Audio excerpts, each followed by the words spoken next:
শেখ হাসিনার বিচার চাওয়ার জন্য যেই ছাত্র জনতাকে শেখ হাসিনা হত্যা করেছে সেই ছাত্র জনতার রক্তে মেজা আজকের এই রাজপথে আমরা তার বিচার চাওয়ার জন্য আজকে এই সমাবেশে এসেছি।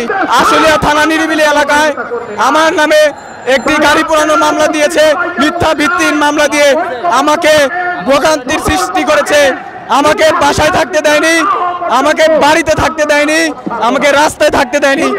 আমাদেরকে উপরে নির্যাতন চালিয়ে এই সরকার ভেবেছিল এই দেশটাকে ভারতের অঙ্গরাজ্যে পরিণত করবে, কিন্তু পরিণত করতে পারে নাই। আর আগামী কোনোদিনও পারবে না। ভারতের দালালি করে শেখ হাসিনা বাংলার মাটিতে টিকতে পারে নাই। নিন্দুক দর্জির ইতিহাস তিনি আজকে দেখে গিয়েছেন বাংলার মাটি থেকে। আইন শৃঙ্খলার কোনো বাহিনীর কোনো বাধা নাই, কোনো বিপত্তি নাই। আমরা স্বতঃস্ফূর্তভাবে সারা বাংলাদেশ থেকে বিএনপি নেতাকর্মী সব এ জায়গায় আসছি।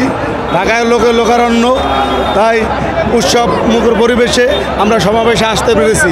এরকম আসতে দিলে ঢাকা পরিপূর্ণ হয়ে যেত অন্যান্য সমাবেশে।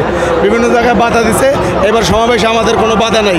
স্বাধীন বাংলাদেশ নতুন করে পেয়েছি, তাই স্বাধীনভাবে আমরা সমাবেশ উপস্থাপন করতে পারতেছি।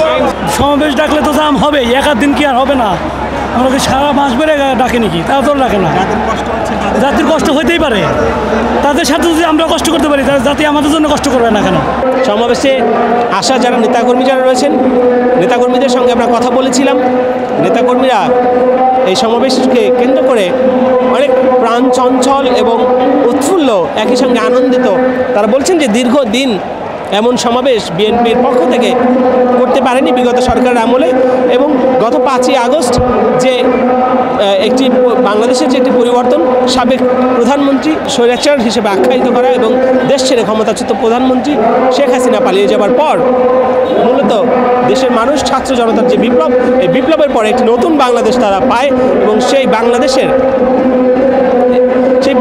তারা এমন একটি সমাবেশ করতে পেরে এবং এত মানুষ একসঙ্গে একত্রিত হওয়ার মাধ্যমে এই সমাবেশটি আয়োজন করার মাধ্যমে তারা বলছেন যে এই সমাবেশটি করতে পারার মধ্যে দিয়ে তাদের মধ্যে আবারও পুনরায় দলকে চাঙ্গা করা, দল আরও চাঙ্গা হবে এবং এই দল আরও এগিয়ে যাবে বলে তারা বলছেন। এবং সামনে যে নির্বাচন, বর্তমান যে অন্তর্বর্তীকালীন সরকারের যে প্রধান ডক্টর মোহাম্মদ ইউনূসের প্রতি নেতাকর্মীদের, বিএনপির যারা নেতাকর্মী যারা রয়েছেন তাদের একটা চাওয়া যে এটা যৌক্তিক সময়ে যেন নির্বাচনের ব্যবস্থা করা হয়, এবং এই নির্বাচনের মাধ্যমে তারা আশা করছেন যে বিএনপি প্রচুর ভোটে জয়লাভ করবে এবং পরবর্তীতে বিএনপি ক্ষমতায় আসবে বলে এখন তারা স্বপ্ন দেখছে।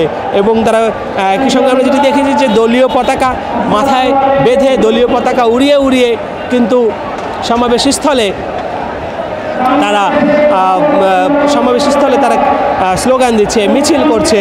এবং একই সঙ্গে আমরা যদি জানিয়ে রাখি যে বেলা বাড়ার সাথে সাথে পুরো এলাকাটি অনেকটা লোকারণ্য হয়ে যায়, এবং নেতাকর্মীদের